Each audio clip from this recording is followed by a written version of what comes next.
sampai tertular. Ingat selalu pesan ibu, jaga jarakmu, hindari kerumunan, jaga keluargamu.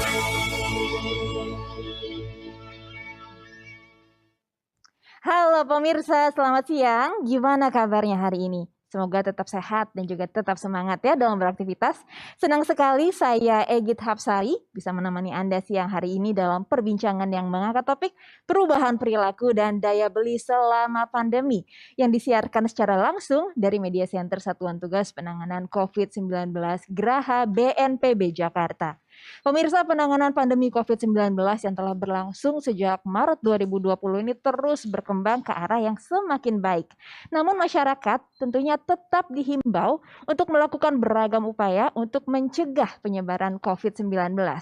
Pemerintah juga senantiasa menganjurkan masyarakat untuk beradaptasi dengan kebiasaan baru dan melakukan perubahan perilaku dengan disiplin menerapkan protokol kesehatan.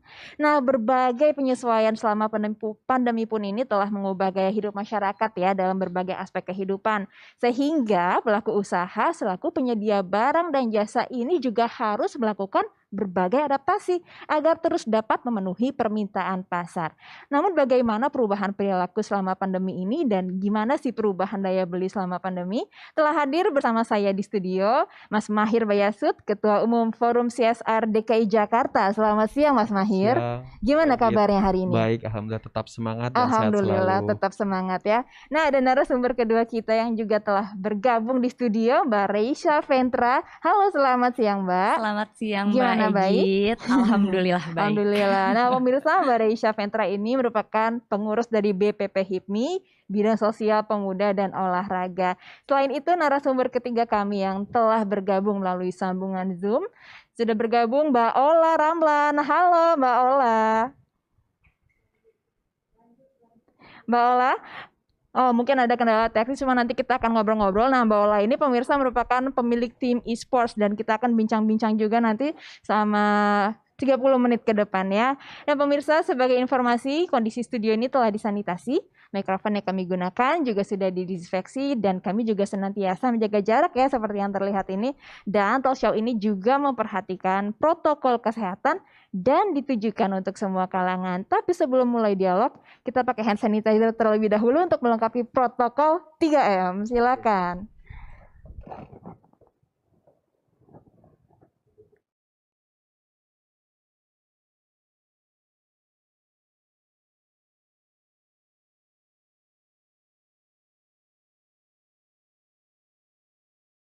Oke, protokol 3M kita udah lakukan ya. Kita mulai dialognya nih. Nah, Mas Mahir, mungkin Mas Mahir bisa bercerita dulu nih. Kan Mas Mahir ini mewakili CSR Ya, DKI betul. Jakarta. Nah, bisa diceritain nggak sih Mas gimana kegiatan yang dilakukan selama pandemi ini? Biasanya kan CSR aktif ya menyalurkan bantuan-bantuan ke berbagai sektor begitu. Ya, jadi di kondisi pandemi yang saat ini pada saat mulai bulan Maret dan semua sektor kan terkena dampak. Betul. Perusahaan-perusahaan mereka walaupun terkena dampak ekonomi karena mereka banyak berbagai aktivitas mereka harus terhenti, tapi sebenarnya semangat mereka untuk ikut peduli dan hadir dalam kondisi pandemi ini untuk membantu negara cukup besar. Banyak perusahaan-perusahaan mereka ada yang membantu memberikan sembako, ada yang membantu memberikan alat kesehatan, ada yang membantu memberikan dalam bentuk kasur dan lain sebagainya. Dan ini mereka langsung secara pribadi terpanggil dan mereka hadir untuk memberikan dan sebagai wujud partisipasi dan sebagai wujud kerelawanan mereka terhadap kondisi bangsa ini. Jadi sebenarnya pandemi ini malah menjadi suatu panggilan ya. Ya, betul. Dan jadi mostly jadi terfokus pada sektor kesehatan untuk membantu pemerintah mungkin mencegah penularan virus COVID-19 ini. Ya, begitu? jadi tergantung kalau memang mereka perusahaannya bergerak di bidang kesehatan, mereka membantu bidang kesehatan. Tapi kalau mereka bergerak dalam makanan minuman, ada yang memberikan snack, ada yang memberikan minuman. Jadi tergantung dari core bisnis masing-masing. Tapi paling tidak ada bentuk partisipasi dan bentuk aktivitas yang mereka lakukan. Bahwasanya mereka tidak hanya memikirkan terkait dengan ekonomi ataupun profit, tapi mereka hadir untuk membantu meringankan beban pemerintah. Oke, nah Mas Mahir ini kan selain fokus di forum CSR DKI Jakarta juga merupakan seorang entrepreneur muda gitu Ya. pemirsa. Di bidang apa Mas Mahir dan gimana sih dampak pandemi ini sama bisnis yang dijalanin? Saya bergerak di bidang konstruksi dan properti. Hmm. Kalau aktivitasnya, kalau kita bicara di bidang properti saat ini daya beli ekonomi masyarakat kita lagi menurun, sehingga dampak terhadap pembelian properti pun juga mengalami dampak yang cukup signifikan karena sebelumnya juga pertumbuhan ekonomi kita juga melambat ditambah dengan ada pandemi sehingga melengkapi. Tapi namanya juga pengusaha kan namanya pejuang, jadi mereka tetap akan harus terus bertahan sehingga kita mensiasatinya tetap melakukan tapi tidak yang terlalu masif, tapi kita juga menjaga ibarat stamina kita dan nafas kita, coba kita bertahan, yang penting ada aktivitas sehingga pekerja, buruh dan lain sebagainya tetap bisa beraktivitas. Oke, nah kalau Mbak Resya ini kan aktif sekali ya di HIPMI ya. Nah kalau kegiatan organisasi itu selama pandemi ini berpengaruh banyak nggak Mbak? Pastinya berpengaruh banyak juga, tapi kalau boleh saya jelaskan sedikit, saya dari bidang 10 BPP HIPMI itu membawahi bidang pendidikan, sosial, kepemudaan, olahraga, dan riset dan inovasi. Oke. Nah tentunya banyak juga kegiatan yang tadinya kita berplanning A tapi nyatanya B karena pandemik ini datang secara tiba-tiba. Salah satu contoh kegiatan yang skala nasional dan cukup besar yang tanggal 3 Juli kemarin kita adakan, yang tadinya kita planningnya mau offline di Senayan grand finalnya, tapi kita ubah secara online, adalah HIPMI PUBG Mobile Tournament. Oh, HIPMI PUBG Iya. Mobile Tournament. Turnamen. Kan sekarang e-sport ini lagi eksis banget Lagi ya Kak happening. Mahir ya, lagi Banget. happening banget. Jadinya kita buat event ini secara online dan skala nasional dan bekerja sama dengan IESPA. Ini juga merupakan event pertama kami di bidang e-sport. Nah tentunya karena pandemik ini juga meningkatkan eksistensi dari e-sport ini sendiri karena orang jadi lebih banyak waktu luang untuk berlatih dan bertanding. Dan alhamdulillah kita pikir hari ini tuh di event tersebut akan kayaknya yang daftar dikit atau gimana, tapi ternyata melebihi ekspektasi kami Mbak. Berapa yang daftar? Nah yang daftar ada 3.000 tim 3.000 dan 12.000 player dari seluruh Indonesia. Wow, 12.000 player se-Indonesia. Indonesia Mbak. Gitu. Ini memang Alhamdulillah sekali. harus pintar memanfaatkan momentum ya, karena e-sports ini lagi booming banget apalagi selama pandemi. Betul Mbak, gitu. Jadi kita manfaatkan pandemik ini untuk something yang kita bisa pakai ke depannya. Karena tujuan kita sendiri mengadakan e-sports secara nasional ini, itu tentunya kita ingin mencari atlet-atlet tidak hanya di pusat tapi juga di daerah. Karena jaringan HIPMI sendiri ini ada di 34 provinsi di Indonesia. Dan selain itu HIPMI juga ingin belajar dan berpartisipasi di bidang usaha digital dan e-games agar kita juga dapat mengajarkan ke teman-teman yang di daerah peluang bisnis tersebut. Oke. Gitu Mbak. Terus Kalau boleh nambahin, boleh saya boleh sama dong. Risha di bidang 10 juga BPP HIPMI. Satu bidang jadi. Satu ya? bidang. Jadi memang kita ini pada saat semuanya di rumah saja dan tidak ngapa-ngapain, bidang 10 ini memikirkan bagaimana energi positif dari anak-anak muda maupun masyarakat yang ada di rumah saja bisa kita alihkan ke arah yang lebih positif lagi atau ke arah yang lebih baik lagi. Nah, makanya termasuk PUBG ini yang kita laksanakan. Oke, nah ngomong-ngomong soal e-sports, PUBG dan turnamen tadi ini, narasumber kita Mbak Ola Ramlan ini kan juga akhir-akhir ini sangat concern sekali dengan bidang e-sports ini dan bahkan membangun tim sendiri. Kita sapa dulu ya. Halo Mbak Ola. Halo semuanya. Halo Mbak Ola, ini kan kita lagi ngobrol-ngobrol soal e-sports, PUBG dan juga rencana HIPMI. Nah Mbak Ola sendiri kan akhir-akhir ini membangun tim e-sports sendiri ya Mbak. Bisa diceritain nggak sih dulu awalnya tuh gimana? Iya, berawal sih sebenarnya kan karena pandemi ini kan biasalah kita biasanya syuting juga tertunda ya, semuanya jadi terdampak gitu. Akhirnya saya dengan saudara-saudara dan keluarga saya tuh kebetulan suka dengan PUBG gitu. Awalnya disuruh untuk download PUBG. Tapi pada saat itu mungkin karena memang day by day saya main terus sampai akhirnya saya bilang ya udahlah kita bikin aja yuk e-sport. Nah, e-sport itu berawal dari ORS, Ola Ramlan Squad gitu kan. Sampai akhirnya ternyata aku benar-benar mendalami dan menyukai semua sampai ada banyak tim yang daftar untuk masuk ke ORS. Jadinya sampai akhirnya aku rubah namanya menjadi Winner Esport. Winner Winner Esport Esports. gitu. Nah ini Ya udah akhirnya berapa? ya sampai sekarang alhamdulillah member-member juga banyak banget yang daftar, tapi kan aku harus pilihin tim-tim terbaik yang menurut aku baik. Jadi aku kurang lebih mempunyai 4 tim inti, 3 tim laki-laki, satu tim perempuan dan beberapa member lainnya gitu. Oke, ini kan peminatnya banyak banget ya, seperti yang Mbak Ola sampaikan. Terus proses seleksinya gimana sih Mbak supaya bisa mendapatkan tim-tim atau pemain yang terbaik pastinya kan? Kalau aku pribadi kan awalnya karena memang cuman main-main, jadi kan aku tanyakan sama para player-player yang memang sudah lama main di bidangnya. Kalau dibahas kan mungkin aku baru season 2 season lalu. Kalau yang lain-lain pemain-pemain aku kan dari season 2. Nah, mereka biasanya akan melihat dari statistiknya mereka, dari statistik pemain maksudnya, terus juga KD-nya. Ya akhirnya biasanya mereka di trial sama tim aku gitu. Oke, nah Mas Mahir kalau Mbak Ola ini mungkin beradaptasi biasanya aktivitas syuting tertunda akhirnya menyalurkan hobi menjadi sebuah bisnis. Nah kalau Mas Mahir ini strategi-strategi apa Mas yang dilakukan selama pandemi khususnya kan di bidang konstruksi dan properti? Jadi kalau di bidang profesional saya di bidang konstruksi properti yang kita lakukan adalah pertama semua tukang ataupun buruh saya berikan vitamin untuk kerja. Terus kita pun juga pada saat awal-awal kita lakukan rapid test mereka di rumah sakit sehingga memastikan semua aktivitas karena kan aktivitas kita tidak bisa berhenti, tapi paling tidak kita juga udah memenuhi, yaitu kita bekali mereka dengan vitamin. Yang kedua, kita pada saat itu kita lakukan rapid test untuk memastikan mereka yang semua bekerja di situ dalam kondisi yang tidak terkena atau terpapar oleh COVID-19. Oke, kalau di bidang properti sendiri gimana?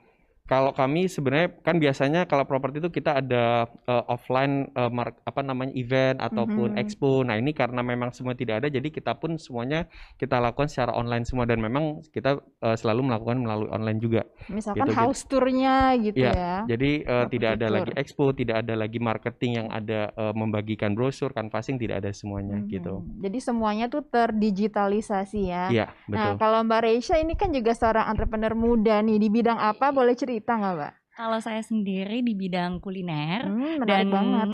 seperti kita tahu ya Mbak ya, bidang kuliner ini salah satu bidang yang paling terkena dampak dari pandemik ini. Betul. Tapi sebagai pengusaha kan kita nggak boleh ya tinggal diam, kita harus inovasi terus dengan mengikuti perubahan perilaku konsumennya sendiri. Dan pandemik ini juga sangat merubah pola beli si konsumen ini. Nah, kalau dari saya pribadi tentunya sangat berasa signifikan Mbak. Karena pertama event semua dibatalkan dan yang kedua kantor pun kebanyakan kan dipekerjakan di rumah. Atau kalaupun masuk tidak sepenuhnya ya Mbak. Nah, karena hal tersebut dan saya melihat juga perubahan konsumen yang berubah itu, mereka sangat peduli sekarang dengan kesehatan. Jadi kalau dari pengalaman saya pribadi, mereka lebih nggak apa-apa deh saya tambahin sedikit, yang penting saya dapat jaminan bahwa bahannya ini lebih bersih, lebih premium. Dan yang kedua, semua itu pembelian sekarang online. Dan yang ketiga, mereka cenderung nggak mau ribet karena kan tidak bisa lagi berbelanja di pasar dan kegiatan di luar pun dibatasi. Jadi karena hal-hal tersebut maka lahirlah produk dan servis di tengah pandemik seperti ini. Salah satunya yang terbaru adalah private dining, di mana saya ingin menghadirkan ambience restoran dan benar-benar makanan restoran tapi di rumah si customer Jadi saya. menghadirkan suasana fine dining di rumah. Betul. Oke. Kan jadi mereka juga nggak usah keluar rumah lagi, nggak usah repot-repot dan lebih beresiko juga. Selain itu produk lain yang lahir dari pandemik ini adalah frozen food.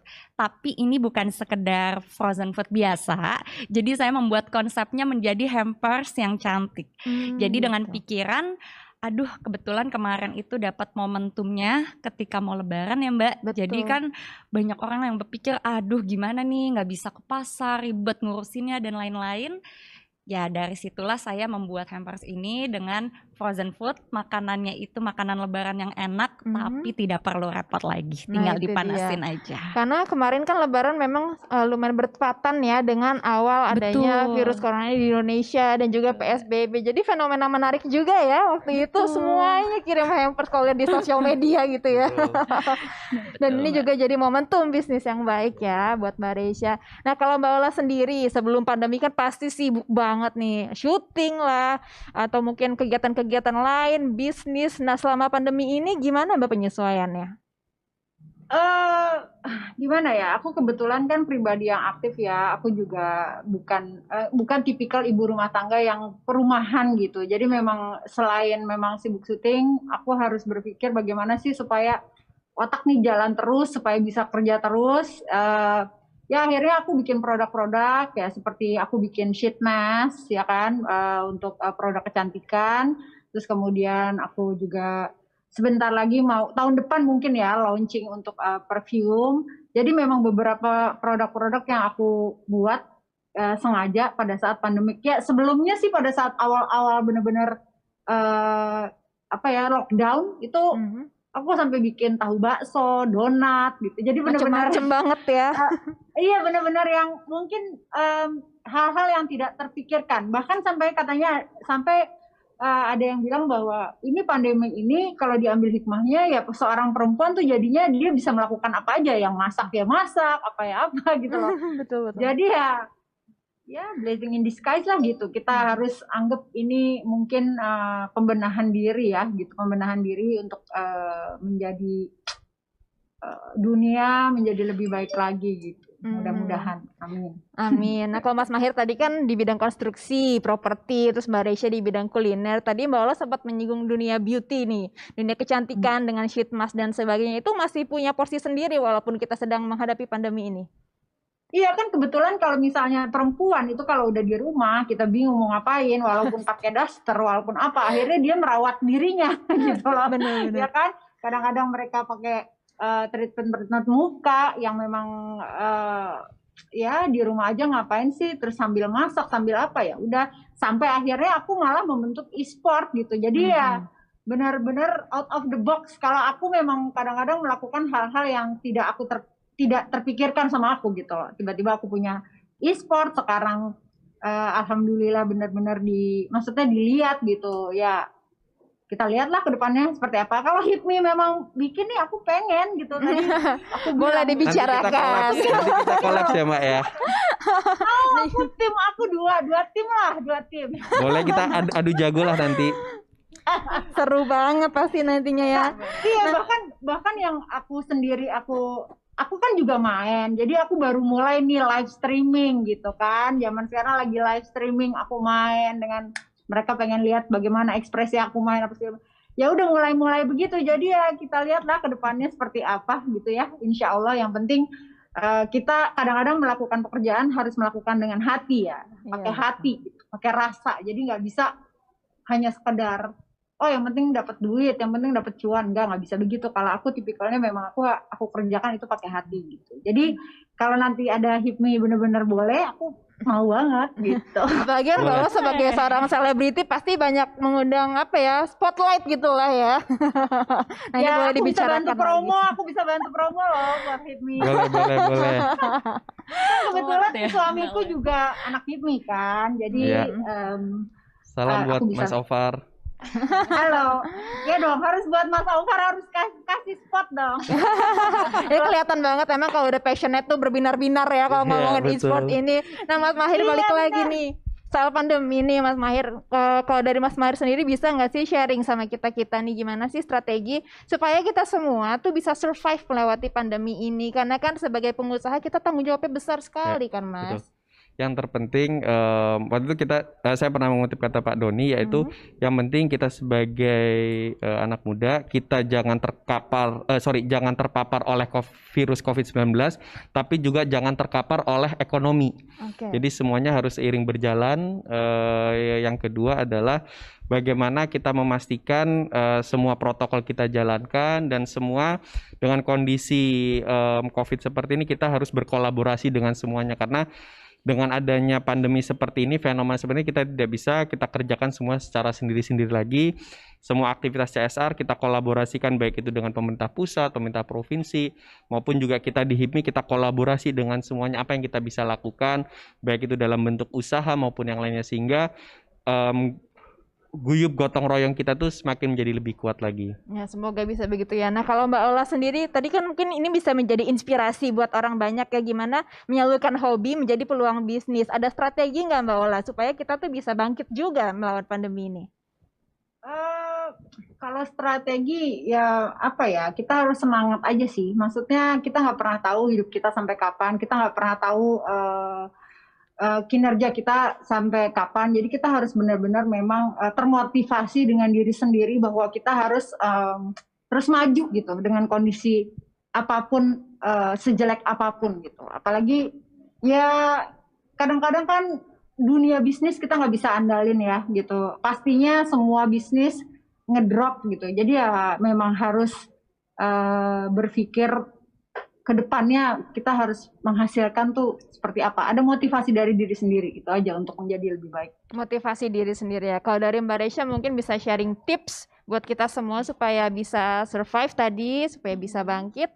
Dan juga mungkin secara organisasi mungkin gimana supaya bisa tetap menjalankan kegiatan-kegiatannya di tengah pandemi. Nah, tentunya tadi udah lengkap banget ya dijawab oleh Mas Mahir dan Kak Ola gitu, bahwa memang yang terpenting adalah kita jangan kehilangan semangat. Secara tidak langsung sepertinya pandemik ini malah menantang kita untuk melakukan hal yang tadi kita kira aduh kayaknya nggak bisa deh, tapi ternyata bisa juga dan sangat membuka peluang, Mbak, gitu. Itu yang paling penting menurut saya sih. Dan kegiatan-kegiatannya selama ini bisa jalan itu memang kalau dari HIPMI sendiri itu semua dialihkan menjadi online semuanya. Tapi kalaupun kita memang harus melaksanakan kegiatan yang nggak bisa online nih gitu kan, pasti ada kegiatan 1-2 yang seperti itu gitu loh. Yang pasti sih selesai kegiatan tersebut kita harus langsung pulang karena lebih baik di rumah aja dan tetap memakai masker dan menjaga kesehatan. Nah itu dia, protokol 3M-nya jangan lupa walaupun aktif berorganisasi ya. Oke, makasih banget ya Mbak Resya, Mas Mahir dan juga Mbak Ola ya, walaupun kita ngobrol lewat Zoom aja. Semoga sukses semua bisnisnya juga kita bisa bangkit melawan pandemi ya. Amin. Nah pemirsa, saatnya kita tiba di ujung perjumpaan kita hari ini. Semoga bincang-bincang hari ini bisa bermanfaat ya buat semua. Tapi kita selalu ingatkan pemirsa untuk ingat protokol 3M, memakai masker dengan benar, menjaga jarak dan menghindari kerumunan, serta mencuci tangan menggunakan sabun dan air mengalir. Ingat juga pesan dari Ketua Satgas COVID-19, Bapak Doni Monardo. Apa yang kita lakukan agar disiplin, patuh memakai masker, menjaga jarak dan menghindari kerumunan serta mencuci tangan belum sebanding dengan beratnya perjuangan dokter dan tenaga medis yang merawat pasien di rumah sakit. Mereka yang mengabaikan protokol kesehatan ini sehingga menimbulkan banyak korban jiwa ini bukan hanya dimintai pertanggungjawaban di dunia loh, tapi juga di akhirat. Dan demikian saya akhiri talk show kita siang ini. Saya Egit Hapsari bersama tim yang bertugas dan juga para pembicara pamit undur diri. Selamat siang, sampai jumpa.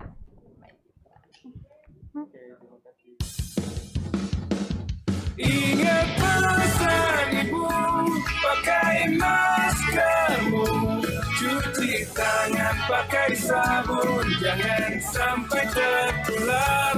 Ingat selalu pesan ibu, jaga jarakmu, hindari kerumunan, jaga keluargamu.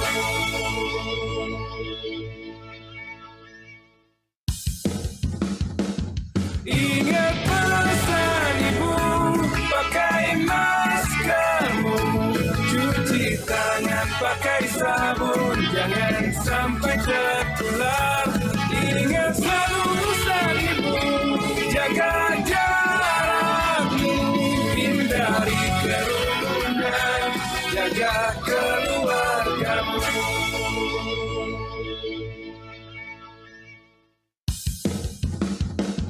Ingat pesan ibu, pakai maskermu, cuci tangan tangan pakai sabun, jangan sampai tertular.